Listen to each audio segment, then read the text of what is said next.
বিষয়টা তো কালকে তো কমিটিটা হলো। কমিটিটা হওয়ার পর তো আমরা জানতে পেরেছি, আমাদের এটা সর্বোচ্চ নেতৃত্ব তারা বসে ঠিক করেন, সমস্ত কিছু দিক থেকেই করা হয়েছে। আমার সুযোগ হলে আমি কথা বলবো, একটু কথা বলবো। কিন্তু দলের লোকেদের একটু বলবেন না যে এটা নিয়ে যেন? দলের লোকেরা কিছু মানুষের আবেগ থাকে, আমি দেখেছি বজ্রকান্ত রায় কিছু কমেন্ট করেছে, দিলীপ বর্মন করেছে। দিলীপ বর্মনটার ব্যাপারটা উপর থেকে দেখছি, আমি কিছু বলতে পারছি না। কিন্তু বন্ধুদের সঙ্গে কথা বলার জন্য একটু ফোন করেছিলাম, আসার জন্য কথা বলবো। এই যে 26-এ ইলেকশন, এই জিনিসটা কি বিজেপি হাতিয়ার করবে না ভাবছেন? না দেখুন, ব্যাপার হচ্ছে যে কথাটা বলেছি সে কথাটা এখনও কার্যকর। সেটা হচ্ছে যে আমরা উত্তরবঙ্গের জলবায়ু আবহাওয়ায় বড় হয়েছি, উত্তরবঙ্গের স্বার্থ, উত্তরবঙ্গের বিষয়, উত্তরবঙ্গের দাবি, এটা নিয়ে আমাদের লড়াই আছে। কিন্তু এটা ভাবতে হবে যে মমতা বন্দ্যোপাধ্যায় মুখ্যমন্ত্রী হওয়ার পর যে কয়েকশোবার উত্তরবঙ্গে এসছে, এত প্রত্যন্ত এলাকায় কাজ করছে, কেউ করে। তার মধ্যেও যে সমস্ত বিষয়গুলো আছে সেগুলো নিয়ে আমরা সবসময় সচেষ্ট। রাজবংশী বা কামতাপুর এই ভাষা, এই জনজাতি গোষ্ঠী, এরা আমাদের আত্মার আত্মীয়, এদের সাথে নিয়েই আমরা চলছি। উত্তরবঙ্গ অসম্পূর্ণ থেকে যায় এই জনজাতি গোষ্ঠীর অস্তিত্ব ছাড়া, তাদের নিয়ে সাথে চলেছি। এই জলবায়ু আবহাওয়া তো আমরা একসাথে বড় হয়েছি, একসাথে মানুষ হয়েছি। আমাকে অনেক লোকে ফোন করছেন, কালকে রাধাকান্ত বর্মন ফোন করেছিল, তার ফ্যামিলিটা পুরো শিক্ষিত আমাদের উত্তরবঙ্গ বিশ্ববিদ্যালয়ে। আমি যখন ছাত্র রাজনীতি করি, দেবু যখন জিএস, ও তখন আমাদের কালচারাল সেক্রেটারি ছিল, তুফানগঞ্জের ছেলে। তো কালকে ফোন করলো, অনেক কথাবার্তা হলো, এরকম অনেকের সাথে যোগাযোগ হয়। আমরা 200টার মতো রাজবংশী ভাষায় প্রাইমারি স্টেজে শিক্ষা দেওয়ার জন্য স্কুল হয়েছে। এই যে আমাদের দিলীপ রায় এখানে আছে, আমাদের কাউন্সিলের সভাপতি, ও তো সুপ্রকাশকে রিপ্লেস করে হয়েছে, এরকম আরও অনেকে হয়। আপনি মুখ ফসকে কুন্তলকে বলে দিয়েছিলেন রাজবংশী, সেটা আমি ভুল বলেছি। আমি অ্যাকচুয়ালি যেদিন বলেছি সেদিন বলার আগে অবধি আমি জানতাম যে কুন্তল, যেহেতু এখানে বহুদিনকার ওরা বাসিন্দা, আমার ধারণা ছিল ও রাজবংশী সম্প্রদায়, ব্রাহ্মণ বেরিয়েছে, ব্রাহ্মণ ও বাড়ির ছেলে। এটা আমার ভুল। এটা আমি আরেকটা প্রশ্ন আছে, ফাঁসি দেওয়াতে আপনি বললেন যে আপনার 100 একর জমি রয়েছে, যেটা নাকি বিঘা 100 বিঘা জমি রয়েছে, সেটা রাজবংশীরা দখল করে রেখেছে। মানে ভোগ এদের মধ্যে অনেকের নামে আধিয়ারি ছিল, অনেকে ওখানে প্রথম দিন থেকেই আছেন। আমি বলেছি যে আমি ওখানটায় যাই না, ওরা আছে, ওরা ভালোভাবে থাকবে। ওই জমিটা কি আর এখন আপনি নেওয়ার চেষ্টা করবেন না?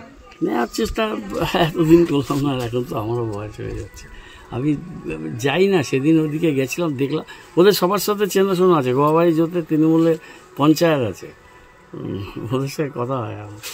স্যার, নগেন বাবু একটা কথা বললেন যে রাজনীতি পুরোটাই কলকাতামুখী হচ্ছে, এই বিষয়ে নিয়ে কী বলবেন? যে উত্তরের মানুষেরা শুধু দেখুন, উনি একজন প্রবীণ বয়োজ্যেষ্ঠ, আমাদের গুরুস্থানীয় ব্যক্তিত্ব।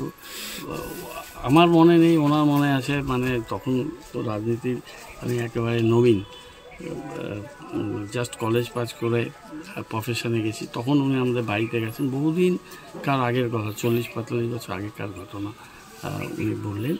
সেই শ্রদ্ধেয় ব্যক্তিত্বর কথা তো আমি কোনো খারিজ করতে পারি না। তবে উত্তর দক্ষিণ নিয়েই চলবে।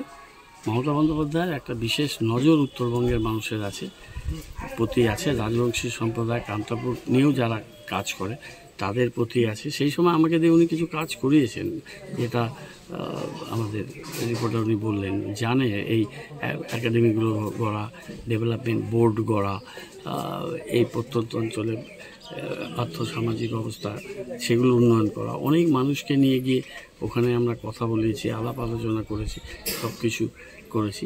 সেটা যাতে আরও ব্যাপকভাবে হয় সেটা নিয়ে নিশ্চয়ই আমাদের। না, নগেন্দ্র যে কথাটা বললেন যে 78 বছর হয়ে গেল স্বাধীনতার, উত্তরবঙ্গ একজন মুখ্যমন্ত্রী পেল না, এইটা বলেছে, ভাবুক হয়েছেন তা না, ঠিক আছে। উত্তরবঙ্গ দক্ষিণবঙ্গ ব্যাপার না, উত্তরবঙ্গ যেহেতু 600 কিলোমিটার দূরে দক্ষিণবঙ্গ থেকে, সেই জন্য একটা ভৌগোলিক দূরত্ব আছে। সেটাও চেষ্টা করছেন মাননীয় মুখ্যমন্ত্রী যে মেদিনীপুরের পাশ দিয়ে আরেকটা অল্টারনেটিভ রাস্তা করতে, যেটা দূরত্বটা অনেক কমে যাবে। এবং তিনি সব দিক থেকে উত্তরবঙ্গের মধ্যে এতগুলো জনজাতি গোষ্ঠীর ডেভেলপমেন্ট বোর্ড করেছে, দক্ষিণবঙ্গে কিন্তু করেনি।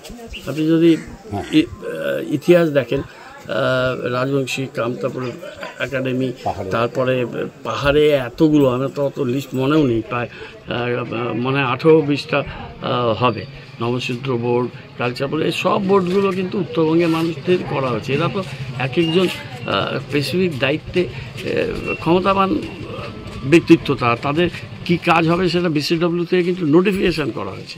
সেইগুলো নিয়ে আমাদের আরও চর্চা হবে, কাজ আমরা করব। বিশেষ করে ভাষার বিষয়টা খুবই সেন্সিটিভ।